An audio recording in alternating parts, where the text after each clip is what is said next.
চেষ্টা করতে হলে সৎ এবং যোগ্য লোক দরকার।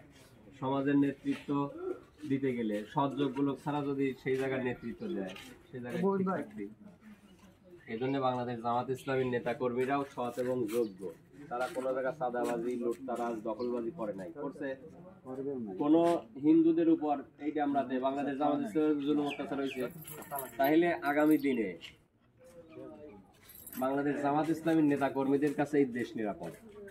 কারণ তারা কোনো ধর্ম বর্ণ দেখে না, কারো উপর জুলুম অত্যাচার করে নাই।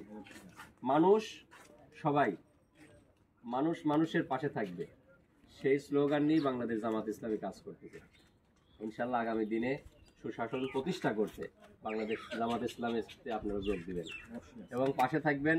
যখন মেম্বার, চেয়ারম্যান, উপজেলা এবং এমপি পর্যায়ে যে নির্বাচনগুলো হবে সংসদ, সেই সময় আপনারা সমর্থন এবং ভোট দিবেন, যাতে দেশের মানুষগুলো সুখে শান্তিতে বসবাস করতে পারে।